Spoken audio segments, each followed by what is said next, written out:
கிறிஸ்துக்கள் அன்பான hope TV நேயர்களே, மீண்டுமாக இன்னொரு நாளிலும் தேவனுடைய நற்செய்தியை அறிந்து கொள்வதற்காக நீங்கள் தொலைக்காட்சி முன்பாக ஆயத்தப்பட்டு வந்திருப்பதற்காக நான் தேவனை ஸ்தோத்திரிக்கிறேன்.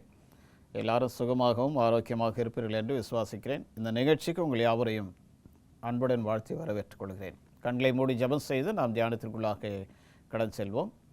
சேனைகளின் கர்த்தாவே, இந்த நாளின் செய்தியிலே தேவன் எங்களோடு பேச இருக்கிறீர். நீர் பேசக்கூடிய வார்த்தைகளை கேட்பதற்கு எங்களுடைய செவிகளை ஆயத்தப்படுத்தி தாரும். பரிசுத்த ஆவியினால் எங்களை நிரப்பும். நீர் பேசுகிற வார்த்தைகளை நாங்கள் புரிந்து கொள்வதற்கு உடைய ஞானத்தை எங்களுக்கு தாரும். உடைய வார்த்தைகளை கேட்கிற எங்களுக்கு அந்த வார்த்தைகள் ஆசீர்வாதமாக இருக்க கர்த்தர் கிருபை செய்யும்படியாய் இயேசு நாமத்தில் பிதாவே, ஆமென். கிறிஸ்துக்கள் அன்பான ஹோப் டிவி நேயர்களே, போராடுகிற சபை. கடைசி காலத்தில் ஆண்டவராகிய இயேசு கிறிஸ்து 7 திருச்சபைகளை குறித்துதான செய்தியை ஆண்டவர் கொடுக்கிறார். அது வெளிப்படுத்தின விசேஷம் முதல் 2 அதிகாரங்களில் அவற்றை முதல் அதிகாரத்திலிருந்து ஆரம்பித்து அது 2ஆம் அதிகாரத்திலிருந்து ஒவ்வொரு திருச்சபையின் பெயரை சொல்லி 3ஆம் அதிகாரம் முடிவு வரைக்கும் அந்த 7 திருச்சபைகளுடைய குறித்த காரியங்களை ஆண்டவர் வெளிப்படுத்துகிறார். 12 அப்போஸ்தலர்களில் கடைசியாக மரணம் வந்து மரித்த ஒரு சீடன் யோவான். இயேசு கிறிஸ்துக்கு அன்பான ஒரு சீடன். இந்த சீடன் வேதத்தில் யோவான் எழுதின சுவிசேஷத்தையும் 3 நிருபங்களையும் வெளிப்படுத்தின விசேஷம் என்ற மொத்தம் 5 புத்தகங்களை வேதத்தில் இவர் எழுதியிருக்கிறார். இயேசு கிறிஸ்துக்கு அன்பான சீஷனாக இருக்கக்கூடியவர். இயேசு கிறிஸ்து பரலோகத்துக்கு சென்றவுடனே வல்லமையாய் தன்னுடைய ஊழியங்களை செய்த ஒரு ஊழியன். இந்த வெளிப்படுத்தின விசேஷத்தை எழுதுவதற்காக இந்த யோவானை ஆண்டவர் உபயோகப்படுத்துகிறார். அதுவும் எப்படி உபயோகப்படுத்துகிறார் என்றால், உபத்திரவத்தின் மத்தியில் தான் இவரை எடுத்து உபயோகப்படுத்துகிறார். இங்கே பார்க்கும் பொழுது ஒவ்வொரு சபையும் தனிப்பட்ட விதத்தில் தனிப்பட்ட அனுபவங்களோடு ஆண்டவர் தன்னை அவர்களுக்கு அறிமுகப்படுத்தக்கூடிய காரியங்களும் வேறு வேறு விதமாக காணப்பட்டாலும் எல்லா திருச்சபைக்கும் கிறிஸ்துவானவரே மையமாக காணப்படுகிறது. இங்கே ஆண்டவர் திருச்சபைகளின் தேவைகளை சந்திக்கக்கூடியவராக இந்த 7 திருச்சபைகள் குறித்து வேதத்தில் பதிவு செய்யப்பட்டிருக்கிறது. இந்த சபைகள் சந்தித்து வந்த சவால்களில் ஒன்று என்னவென்றால், நம்மைப் போலவே அவர்களும் தாங்கள் எப்படிப்பட்டவர்கள் என்பதை புரிந்து கொள்ளாமல் இருந்தனர் 7 திருச்சபைகளிலும். ஆகவே அவர்கள் யார் என்பதை தெரிந்து கொள்ளும்படியான ஒரு வாய்ப்பை இந்த சபைகளுக்கு கொடுக்கப்பட்ட செய்தியின் மூலமாக ஆண்டவர் அவர்களுக்கு வெளிப்படுத்துகிறார். இங்கே மரித்து கொண்டிருக்கும் ஒரு உலகிற்கு நற்செய்தியை சொல்லும் அவருடைய அழைப்புக்கு இணங்கினார்களா அல்லது இருபக்கம் கால் வைத்தவர்களாக வெளிப்பார்வைக்கு கிறிஸ்தவர்களாக வாழ்ந்து கொண்டிருக்கிறார்களா என்பதையும் வெளிப்படுத்துவதற்குரிய ஒரு செய்தியை ஆண்டவர் இந்த 7 சபைகளுக்கும் கொடுத்திருக்கிறார். இங்கே அந்த காலத்தின் வல்லமைகளில் இரகசியமாக இன்பம் கண்டார்களா என்று பார்த்தால், அன்றைய சூழ்நிலைகள் இன்றைக்கு இல்லை. அந்த சபையில் கடைசி சபையாக நம் சபையை கருதுகிறோம். காலம் நெடுகிலும் அந்த சபைகள் சந்தித்து வந்த அதே சவால்களை தான் இன்று மீதமான திருச்சபையில் இருக்கக்கூடிய நீங்களும் நானும் பார்த்து வருகிறோம், சந்தித்து வருகிறோம்.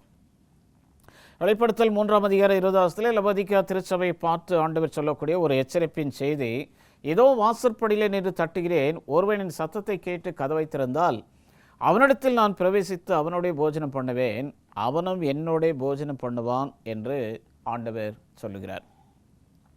அப்படின்றால் இதயத்தின் வாசலை ஆண்டவர் தம்முடைய வார்த்தைகளின் மூலமாக தட்டுகிறார். அந்த சத்தத்தை கேட்டு நான் இந்த இதயத்தின் கதவை திறந்தால் தேவன் என் இருதயத்தில் பிரவேசித்து என்னோடைய ஆன்மீக போஜனம் பண்ணுவார்.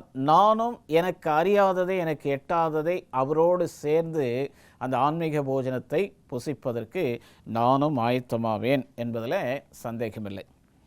இந்த 7 திருச்சபைகள் எபேசு, சிமிர்னா, பெர்கமு, தியத்தீரா, சர்தை, பிலதெல்பியா, லவோதிக்கியா, இந்த 7 திருச்சபையில் முதல் 3 திருச்சபைகள் வெளிப்படுத்தல் 2ஆம் அதிகாரம் 1 முதல் 17 முடிய நாம் பார்க்கலாம். நீங்கள் வீட்டில் ஜெபத்தோடு இந்த வசனங்களை வாசியுங்கள். வெளிப்படுத்தல் 2ஆம் அதிகாரம் வசனங்கள் 1 முதல் 17 முடிய. எபேசு சபையில் 7 நட்சத்திரங்களை ஏந்தி கொண்டு குத்து விளக்குகள் மத்தியில் உலாவிக் கொண்டிருக்கிறவராக காணப்படுகிறார் இயேசு கிறிஸ்து. அந்த அடையாளங்களின் முக்கிய உண்மைகள் உணர்த்துகின்றன. குத்து விளக்குகள் 7 குத்து விளக்குகள் 7 சபைகளை குறிக்கிறது. 7 நட்சத்திரங்கள் 7 சபையில் ஊழியம் செய்யக்கூடிய 7 ஊழியக்காரர் அல்லது தூதர்களை குறிக்கிறதாக காணப்படுகிறது. எபேசு சபையின் குணத்தை பற்றி ஆண்டவர் வெளிப்படுத்துகிறார். நன்மையான காரியங்களை குறித்து பாராட்டுகிறார். சில தீமையான காரியங்களை குறித்து அவர் எச்சரிப்பை கொடுக்கிறார். சில தகாத காரியங்கள் இருக்குமானால் ஆண்டவர் தண்டிக்கிறார். அதே போல ஆண்டவர் ஒரு எச்சரிப்பின் செய்தி என்ன கொடுக்கிறார் அப்படின்னா, ஆதியில் கொண்டிருந்த அன்பை நீ விட்டாய் என்ற, அதனால் உன் பேரில் எனக்கு குறைவுண்டு என்று சொல்லி வெளிப்படுத்தல் 2:4 வாசிக்கிறோம். எபேசு சபையில் என்னெல்லாம் இருக்குது அப்படின்னா, அவர்கள் பொறுமையாக இருந்தார்கள். தங்களிடம் உள்ள பொய்ப்போதவர்களை அவர்கள் ஏற்றுக்கொள்ளவில்லை. சபையில் பொய்ப்போதவர்களை சகிக்கக்கூடாது என்பதற்கு இவர்கள் ஒரு தெளிவான எச்சரிப்பாக இவர்கள் இருக்கிறார்கள். அந்த காலத்திற்கு எதிராக போராடும் சபை எபேசு சபை. ஆனால் சாத்தானின் தாக்குதலுக்கு ஆளானது. அந்த சாத்தானின் தாக்குதலுக்கு ஆளான பிற்பாடு அது தேவனுடைய அன்பை இழந்தது என்பது நாம் பார்க்கிறோம். இங்கே ஓசியான் புத்தகம் 2:13 ஓசியா அப்படியே சொல்கிறாரு, அவர் பாகால்களுக்கு தூபம் காட்டி தன் நெற்றி பட்டங்களிலும் தன் ஆபரங்களினாலும் தன்னை சிங்காரித்து கொண்டு தன் நேசரை பின்தொடர்ந்து என்னை மறந்து போன நாட்கள் நிமித்தம் அவளை விசாரிப்பேன் என்று கர்த்தர் சொல்லுகிறாள். அவள் பாகால்களுக்கு தூபம் காட்டி தன் நெற்றியில் பட்டங்களை அடித்து கொண்டு அவள் என்ன செய்கிறாள்? ஆபரணங்களால் தன்னை சிங்காரித்து கொண்டு தன் நேசரை பின்தொடர்ந்து, தன் நேசர் யார் என்றால் இயேசு கிறிஸ்து அல்ல, விக்கிரகங்களை பின்தொடர்ந்து அவள் செல்கிறாள். தேவனை மறந்துவிட்டாள். அந்த நாட்களின் நிமித்தம் நான் அவளை விசாரிப்பேன் என்று சொல்லுகிறார். அதே போல தான் இங்கே வெளிப்படுத்த 2:4 ஆண்டவர் சொல்கிறாரு, ஆனாலும் நீ ஆதியில் கொண்டிருந்த அன்பை விட்டாய் என்று உன் பேரில் எனக்கு குறைவுண்டு. தேவனிடத்தில் நாம் அன்பு செலுத்தவில்லை என்றால் உலகத்தோடு நாம் அன்பு செலுத்துகிறோம். உலகத்தோடு அன்பு செலுத்துகிறோம் என்றால் நான் விக்கிரகாராதனையில் ஈடுபட்டு கொண்டிருக்கிறேன் என்ற அர்த்தம். அப்படியானால் என்னுடைய வாழ்க்கையில் நான் தேவனை மறந்து உலகத்தோடு சேர்ந்து உலக காரியங்களை நான் செய்து கொண்டிருக்கிறேன். சிமிர்னா சபை அவர்களுக்கு என்ன சொல்கிறார் பாருங்க. முந்தினவரும் பிந்தினவரும் மரித்தோரிலிருந்து பிழைத்தவரும் என்று இயேசுவை பற்றி சிமிர்னா சபைக்கு அறிமுகப்படுத்தப்படுகிறது. வாயிலிருந்து இருபுறம் கருக்குள்ள பட்டையும் புறப்பட்டது போன்ற தோற்றமுடையவராக பெர்கமு சபைக்கு தன்னை அறிமுகப்படுத்துகிறார். இந்த 2 சபைகளுக்கும் 2 வேறு விதத்தில் இயேசு சுட்டி காட்டுவதில் உள்ள முக்கியத்துவம் இங்கே வாசிங்க. வெளிப்படுத்தல் 2:8-17 வரைக்கும். சிமிர்னா சபை விசுவாசிகள் கடின உழைப்பாளிகள், ஆனாலும் அது அவர்களுக்கு புகழ்ச்சியாக இருக்கவில்லை. காரணம் என்னவென்றால், சாத்தானுடைய கூட்டமாக இருக்கிறவர்கள் அவர்கள் மத்தியில் இருந்தார்கள். சில தவறான உபதேசங்களை அங்கே உபதேசிப்பதற்கு அவர்கள் பிரயாசப்பட்டார்கள். ஆனால் அப்போது பெர்கமின் விசுவாசிகளும் சாத்தான் குடிக்கொண்டிருக்கிற இடத்தில் இருந்தாலும் தங்கள் விசுவாசத்தை பற்றி கொண்டிருந்தார்கள் பெர்கமு திருச்சபை. ஆனால் சிமிர்னா திருச்சபை தங்கள் விசுவாசத்தை பற்றி கொள்ளவில்லை. அதே போல மாபெரும் போராட்டத்தில் நிஜத்தை இங்கே இந்த பெர்கமு சபையிலும் சிமிர்னா சபையிலும் நாம் பார்க்க முடிகிறது. இங்கே ஆண்டவர் சொல்கிறார், சிறை செல்லுதல், மரணத்தை சந்தித்தல் என சிமிர்னா சபைகள் என்ன செய்ததென்றால் கடினமான காலங்களை எதிர்கொள்ள இருந்தன. பெர்கமு சபையில் தன் விசுவாசத்தின் நிமித்தம் ஏற்கனவே ஒருவர் கொல்லப்பட்டிருந்தார். அந்த கடினமான காலகட்டத்திற்கும் ஒரு எல்லை உண்டு. ஒரு குறிப்பிட்ட நிலைக்கு மேல் அவை தொடர முடியாது என்று நாம் பார்க்கிறோம். ஆனாலும் சில காரியங்களை குறித்து பெர்கமு சபையில் தேவனுக்கு குறை இருந்தது. அந்த குறை என்னவென்றால், பிலேயாமின் போதகத்தை என்ன செய்தார்கள்? நிக்கோலாய் மாஸ்தருடைய போதகத்தையும் கை கொள்கிறவர்கள் அவர்கள் மத்தியில் இருந்தார்கள். பிலேயாமின் போதகம் என்ன? காசு வாங்கி சாபத்தை கொடுப்பது.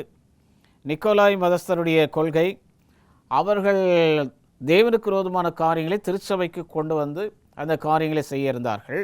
ஆனால் விசுவாசத்தோடு இருந்தபடினால் இவை எல்லாவற்றையும் அவர்கள் விட்டு வெளியே வர வேண்டிய ஒரு சூழ்நிலை ஏற்பட்டது. நிக்கோலாய் என்றால் மக்களை கைப்பற்றுகிறவன் என்ற அர்த்தம்.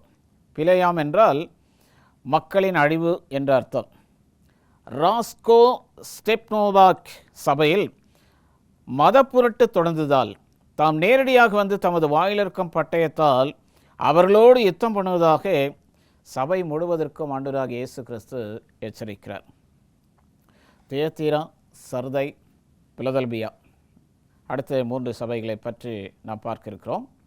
தியத்தீரா சபைக்கு இயேசு அறிமுகப்படுத்துவதன் மூலம் எப்படி அறிமுகப்படுத்துகிறார் என்றால், அக்கினி ஜுவாலை போன்ற கண்கள், பிரகாசமான வெண்மை போன்ற பாதங்கள் என உருவங்களை, இங்கே எரிகிற தீபங்கள் போன்ற கண்கள், துலக்கப்பட்ட வெண்கல நிறத்தை போன்ற பாதங்கள் என்று வர்ணிக்கப்படுகிறது. இது தானியேல் 10ஆம் அதிகாரம் 6வது வசனத்தில் சொல்லப்பட்டிருக்கிறது. தேவ பிள்ளைகளுக்கு ஆபத்து காலம் உண்டாகும் போது ஜீவ புஸ்தகத்தில் பேரெழுதப்பட்டவர்களை காப்பாற்ற தேவன் தாமே நேரடியாக தலையிடுவார். அப்படின்றால் இந்த மக்கள் தேவனுடைய சத்தியத்திற்கு நிலைத்து நிற்கக்கூடிய பிள்ளைகளாக இருக்கிறதுனால அவர்களுக்கு ஒரு ஆபத்திலிருந்து அவர்களை மீட்பதற்கு தேவன் தலையிட்டு அவர்களை மீட்டெடுக்கிறார். சர்தை சபைக்கு 7 ஆவைகளையும் நட்சத்திரங்களையும் உடையவராக இயேசு அவர் கண்டுபிடிக்கப்படுகிறார். தம் சபையை பாதுகாக்க பரலோகத்தின் வல்லமைக்கு கட்டளையிடுகிற இரட்சகராகவும் இயேசு கிறிஸ்துவானவர் வெளிப்படுகிறார். தியத்தீராவில் முன்னேற்றம் காணப்பட்டாலும் எசபேல் ராணியின் காலத்தில் இருந்த இஸ்ரவேலரை போல காணப்பட்டார்கள். அப்படின்றால் அவர்களும் தேவனை மறந்து விக்கிரகாராதனை செய்யக்கூடியவர்களாக இருந்தார்கள். இந்த தியத்தீரா திருச்சபையிலும் அப்படிப்பட்டவர்கள் காணப்பட்டார்கள். சர்தையில் இருந்தவர்கள் ஆவிக்குரிய நிலையில் செத்தவர்களாக காணப்பட்டார்கள். 2 ஒன்று தான். இவர்களும் விக்கிரகாராதனை தான் செய்திருக்க வேண்டும். ஏனென்றால் ஆவிக்குரிய நிலையில் செத்தவர்கள் என்றால் கிறிஸ்துவை மறுதலித்து, கிறிஸ்துவை தூரம் வைத்து, அவரை மறந்து அவருக்கு கீழ்ப்படியாமல் உலகத்தோடு இணைந்து போகக்கூடியவர்களாக இருந்தார்கள். இந்த பிரச்சனைகளுக்கு மத்தியிலும் தேவன் தம் சபைகளை ஊக்கப்படுத்துகிறார். சாத்தானுடைய ஆழங்களை அறிந்து கொள்ளாமல் இருக்கிறவர்கள் தியத்தீராவில் இருப்பதாகவும், நான் வருமளவும் பற்றி கொண்டிருங்கள் என்று தைரியம் சொல்லுகிறாரா அல்லது தைரியத்தை எடுத்து விடுகிறாரா என்று பார்ப்போமானால், தைரியம் சொல்லக்கூடியவராக ஆண்டவர் அவர்களுக்கு அந்த வார்த்தைகளை சொல்லுகிறார். பிலதெல்பியா சபைக்கு கொஞ்சம் பலன் இருந்தும் கிறிஸ்துவின் வார்த்தையை கை கொண்டது, அவருடைய நாமத்தை மறுதலிக்கவில்லை, அதற்காக பிரயாசப்பட்டது, அந்த செய்த நல்ல காரியங்களுக்காக தேவனால் பாராட்டப்பட்டதும் அங்கே நடக்கிறது. சீக்கிரமே சாத்தானுடைய கூட்டத்தார் வந்து பிலதெல்பியா சபையினரை பணிந்து கொள்வார்கள் என இயேசு ஒரு புதிரை அங்கே வாக்குறுதியாக கொடுக்கிறார். சாத்தானுடைய கூட்டம் வந்து பிலதெல்பியா திருச்சபையில் சேர்ந்து அவர்கள் தேவனை பணிந்து கொள்வார்களாம் என்ற வாக்குறுதியை ஆண்டவர் கொடுக்கிறார். தேவ மக்களை ஒடுக்கினவர்கள் முன்பு அவர்களுக்கு சொந்த அநியாயத்திற்கு மாறாக அவர்கள் பாதங்களில் பணிந்து கொள்வார்கள் என்று சொல்லப்பட்டுள்ளது. எனவே சாத்தானுடைய கூட்டத்தார் ஆதிகால சபையினருக்கு பல கஷ்டங்களை கொடுத்திருக்க வேண்டும் என்பது இங்கே தெரிகிறது. அல்லது பொய் போதகிற சிலரால் இந்த கஷ்டங்கள் இந்த திருச்சபைக்கு ஏற்பட்டது. இத்தகைய தீமைகள் பிலதெல்பியா சபை அந்த சபையிலிருந்து நீக்கப்பட்டது என்பது தெரிகிறது. ஜெயங்கொள்ளுகிறவன் என்று சொல்லி தேவனுடைய ஆலயத்தில் ஒரு தூணாக்கப்படுவான் என்று இந்த பிலதெல்பியா சபைக்கு வாக்குரைக்கப்பட்டிருக்கிறது. கடைசி சபையாக லவோதிகா திருச்சபை வெளிப்படுத்தின விசேஷம் 3ஆம் அதிகாரம் 14 முதல் 22 வரைக்கும் நீங்கள் ஜெபத்தோட வீட்டில் வாசிங்க. உண்மையும் சத்தியமுள்ள சாட்சி, தேவனுடைய சிருஷ்டிக்கு ஆதியமாக இருக்கிறவர் ஆமேன் என்பவர் லவோதிகா சபைக்கு இயேசை பற்றி சில விளக்கங்களை அவர் அங்கே அந்த தூதனுக்கு கொடுக்கிறார். அப்படின்றால் அங்கே ஆண்டவர் கொடுக்கக்கூடிய எச்சரிப்பு, ஒன்று நீ அனலாயிரு, இல்லை குளிராயிரு. நீ அனலுமின்றி குளிருமின்றி வெதுவெதுப்பாக இருந்தால் உன்னை என்னுடைய வாயினின்று வாந்தி பண்ணி போடுவேன் அப்படின்னு சொல்லிட்டு ஆண்டவர் எச்சரிக்கிறார். இயேசு உண்மையில் யார் என்று முதலில் வசனங்கள் கூறுகின்றன. பிறகு நாம் உண்மையில் யார் என்று ஆராய சொல்கின்றன. முதலில் நாம் தேவனை பற்றி அறிந்தால்தான் நம்மை பற்றி நாம் அறிந்து கொள்ள முடியும். தேவனை அறியாவிட்டால் நம்மை பற்றியும் நம்மால் அறிய முடியாது. நான் தேவனோடு இருக்கும்போது நான் எப்படிப்பட்டவனாக இருக்கிறேன் என்பதை ஆராய்வதற்கு, அறிந்து கொள்வதற்கு தேவன் பரலோகத்தின் ஞானத்தை நமக்கு கொடுப்பார். இங்கே ஆண்டவர் என்ன சொல்லுகிறார் அப்படின்னா, வெளிப்படுத்தல் 3:18 இந்த மீதமான திருச்சபையில் ஒரு என்ன ஜோக்கான காரியம் அப்படின்னா, ஒன்றுமே இல்லை என்றாலும் நான் தான் பணக்காரன், என்னை போல ஒரு பணக்காரன் யாரும் இல்லை அப்படின்னு சொல்லக்கூடிய ஒரு நக்கலான வார்த்தைகள் பேசக்கூடிய மக்கள் இந்த திருச்சபையில் இருக்கிறாங்க. என்கிட்ட ஒன்றுமே இல்லை, ஆனால் நான் ஐஸ்வர்யவான் என்று காட்டக்கூடிய அளவுக்கு அவனுடைய ட்ரெஸ்ஸு, அவனுடைய மேக்கப்பு எல்லாம் இருக்கும். ஆனால் அவர்கள் கொடுக்கக்கூடிய எச்சரிப்பு வெளிப்படுத்தல் 3:18 நான் நீ ஐஸ்வர்யனாகும்படிக்கு நெருப்பிலே புடமிடப்பட்ட பொன்னையும் உன் நிர்வாணமாகிய அவலட்சணம் தோன்றாதபடிக்கு நீ உடித்துக் கொள்வதற்கு வெண்வஸ்திரங்களையும் என்னிடத்திலே வாங்கி கொள்ளவும், நீ பார்வை அடையும்படிக்கு உன் கண்களுக்கு களிக்கம் போடவும் வேண்டுமென்று உனக்கு ஆலோசனை சொல்லுகிறேன். என்ன சொல்கிறாரு? ஐஸ்வர்யனாகும்படிக்கு நெருப்பிலே புடமிடப்பட்ட பொன்னை, அதாவது விசுவாசத்தை, நான் விசுவாசத்தில் கிறிஸ்துவுக்குள் நான் ஐஸ்வர்யவான் என்று சொல்லலாம். ஆனால் நான் விசுவாசமே இல்லாமல், நான் தேவனோடு சாராமல் நான் ஐஸ்வர்யவான் என்று சொல்லிக்கொள்வது அது மிகவும் மோசமான ஒரு காரியம். உன்னுடைய நிர்வாணமாகிய அவலட்சணம் தோன்றாதபடிக்கு நீ உடுத்திக் கொள்வதற்கு வெண்வஸ்திரங்களையும் என்னிடத்திலே வாங்கி கொள்ள அப்படின்றாரு. நிர்வாணம் அப்படின்னா தேவ சாயலை இழந்தவர்கள். ஆதாம் ஏவாளும் தாங்கள் நிர்வாணிகள் என்று பயந்து தேவனுடைய சத்தத்தை கேட்டு ஓடி ஒளித்து கொண்டார்கள். ஆண்டவர் கேட்கிறாரு, நீ நிர்வாணி என்று உனக்கு அறிவித்தவன் யார்? நான் புசிக்கக்கூடாது என்ற விருட்சத்தை நீ புசித்தாயோ அப்படின்னு சொல்லி கேட்கிறார். ஆதாம் சொல்லுகிறான், சாக்கு போக்கு சொல்லுகிறான். அப்படினால் தேவனுடைய வார்த்தைக்கு கீழ்ப்படியாமல் இருக்கிற வரைக்கும் நீங்களும் நானும் நிர்வாணிகள் தான். அப்படின்றால் தேவனை தவிர மற்ற எல்லாவற்றையும் நாம் வணங்கும் பொழுது நாம் நிர்வாணிகளாக மாறுகிறோம். நிர்வாணிகள் என்று சொல்லும் பொழுது தேவ சாயலை இழந்து, தேவன் நமக்கு கொடுக்கப்பட்ட ஆட்சியை இழந்து, நம்முடைய வாழ்க்கையை நாம் இந்த உலகத்தோடு சேர்ந்து வாழ்ந்து கொண்டிருக்கிறோம். இந்த உலகத்திலிருந்து பிரிந்து வாழ வேண்டும் என்பதற்காக தான் தேவன் உங்களையும் என்னையும் அந்தகாரத்தினின்று ஆச்சரியமான ஒளிநிலத்திற்கு தெரிந்து கொண்டு வந்திருக்கிறார். விசேஷித்தருளாக வாழ வேண்டும் என்று ஆண்டவர் எண்ணி நம்மை இந்த காரியத்திற்கு கொண்டு வந்திருக்கிறார்.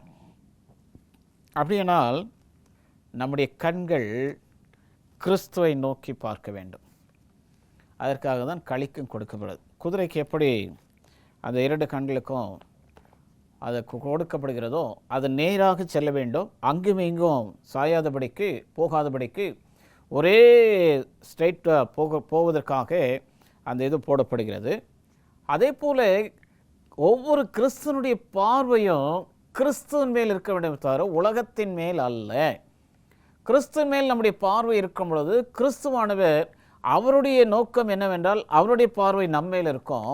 அப்பொழுது அந்த சாயலை விட்டு நாம் பின்வாங்காமல் நான் அவருடைய சாயலிலே வாழ்ந்து கொண்டிருப்போம், அவருடைய சிந்தனையிலே இருப்போம். வெளிப்படுத்தல் 3:19 ஆண்டவர் இப்படியா சொல்கிறாரு, நான் நேசிக்கிறவர் எவர்களோ அவர்களை கடிந்து கொண்டு சிட்சிக்கிறேன், ஆகையால் நீ ஜாக்கிரதையாயிருந்து மனம் திரும்பு என்று வேறு எந்த திருச்சபைக்கும் இப்படிப்பட்ட ஒரு அன்பான ஒரு வாக்குறுதியை ஆண்டவர் கொடுக்கவில்லை. மீதமான திருச்சபையாக லவோதிகா திருச்சபைக்கு மாத்திரமே இப்படிப்பட்ட ஒரு அனுபவத்தை, ஒரு வாக்குறுதியை ஆண்டவர் கொடுக்கிறார்.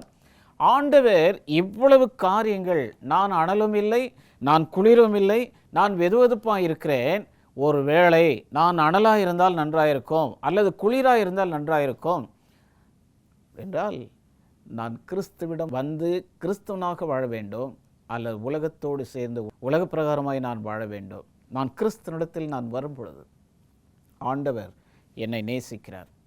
என்னை நேசிக்கும் பொழுது நான் என்ன செய்கிறேன் என்றால் மனம் திரும்பி என்னுடைய பாவத்தை அறிக்கை செய்து கிறிஸ்துவின் இரத்தத்தினாலே கழுவப்பட்டு நான் கிறிஸ்துவின் உடையவனாக மாறுகிறேன்.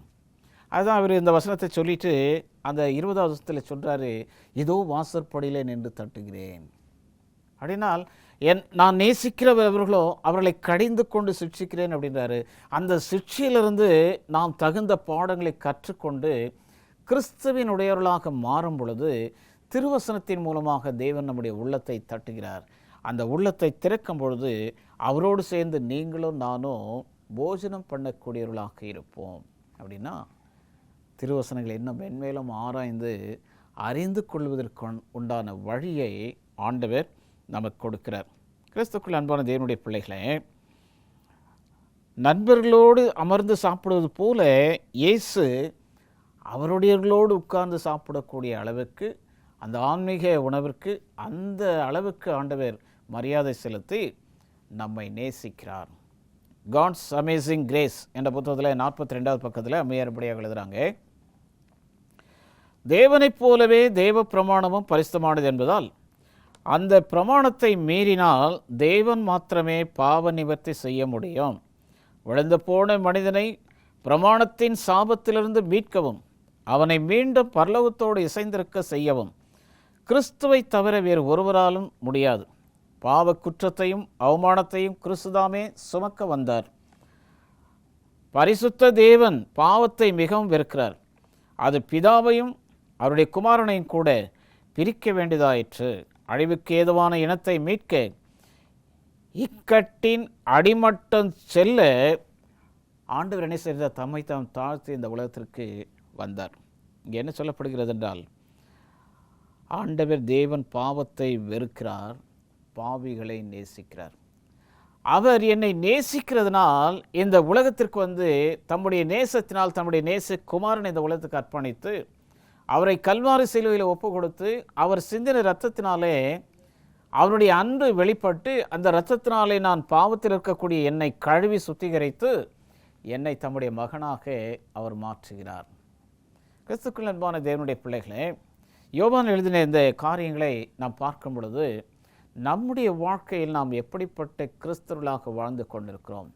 கிறிஸ்துவை உடையவர்களாக இருக்கிறோமா அல்லது கிறிஸ்துவை விட்டு தூரமாய் வாழக்கூடிய பிள்ளைகளாக இருக்கிறோமா என்பதை உணர்ந்தவர்களாக நம்மை நாம் மாற்றி அமைத்து தேவனுடைய சிட்சை நமக்கு வரும் பொழுது அதை நலமென்று கருதி அந்த சிட்சைக்கு ஏற்ப நான் என்னுடைய மனதை மாற்றி என்னை கிறிஸ்துவுக்கு ஒப்பு கொடுத்து என்னுடைய வாழ்க்கையை நான் நடத்தும் பொழுது ஆண்டவர் என்னுடைய வாழ்க்கையில் ஒரு மேலான காரியத்தை செய்து என்னை உயர்ந்தவனாக காணப்பட ஆண்டவர் எனக்கு வழிகளை வகுக்கிறார். கிறிஸ்துக்கள் அன்பான நேயர்களே, உங்களுடைய வாழ்க்கையிலும் கர்த்தர் உங்களோடு இருந்து உங்களுடைய காரியங்களை சில காரியங்களை எச்சரிப்பின் மூலமாக வேத வசனங்களின் மூலமாக அல்லது பாடல்களின் மூலமாக எச்சரிப்பு கொடுக்கும் பொழுது நீங்கள் மனம் திரும்பி கிறிஸ்துவை உங்களுடைய சொந்த ரட்சகராக ஏற்றுக்கொள்ளும் பொழுது ஆண்டவர் உங்களுடைய வாழ்க்கையில் அதிசயங்களை செய்வார். ஆண்டவர் உட்கார்ந்திருக்கக்கூடிய அந்த உன்னதமான ஸ்தலங்களில் நீங்களும் நானும் இருப்பதற்கு அவர் வழிகளை ஆயத்தப்படுத்தி கொண்டிருக்கிறார். அப்படிப்பட்ட அந்த உன்னதமான இடங்களில் நீங்களும் நானும் இருந்து தேவனுடைய பிள்ளைகளாக வாழ்வோம். கர்த்தர் நம்ம ஒருவரையும் ஆசீர்வதிப்பாராக. கண்களை மூடி நாம் ஜெபம் செய்வோம். இரக்கமுள்ள நல்ல ஆண்டவரே, இந்த நாளில் நல்ல செய்திக்காக நன்றியோடு துதிக்கிறோம். செய்தி கேட்டு நம்முடைய நேயர்களை கர்த்தர் ஆசீர்வதியும், அவருடைய குடும்பங்களை ஆசீர்வதியும். அவர்கள் எந்த நோக்கத்திற்காக இந்த செய்தியை கேட்பதற்கு இந்த தொலைக்காட்சி முன்பாக அமர்ந்திருக்கிறார்களோ அவருடைய நோக்கங்களை கர்த்தர் நிறைவேற்றி நிறைவான ஆசீர்வாதங்களை கர்த்தர் கட்டளையிடும்படியாய் இயேசு நாமத்தில் பிதாவே, ஆமென். கிறிஸ்துக்குள் அன்பான ஹோப் டிவி நேயர்களே, இந்த நாளின் தேவ செய்தி உங்களுடைய வாழ்க்கைக்கு ஆசீர்வாதமாக இருந்திருக்கும் என்று நாங்கள் நம்புகிறோம். உங்களுடைய ஜெப தேவைகளை இந்த ஸ்க்ரீனில் காணப்படுகிற எண்ணிற்கு தெரியப்படுத்துங்கள். உங்களுக்காக ஜெபிக்க நாங்கள் காத்திருக்கிறோம். நீங்கள் தொடர்ந்து இந்த செய்தியை கண்டு வருகிறீர்கள். உங்களுடைய நண்பர்களுக்கு இதை அறிமுகப்படுத்தி அவர்களும் காணும்படி செய்யுங்கள். இந்த ஆசீர்வாதங்களை கர்த்தர் உங்களுடைய குடும்பத்தில் நிறைவாய் கட்டளையிடுவாராக. ஆமென்.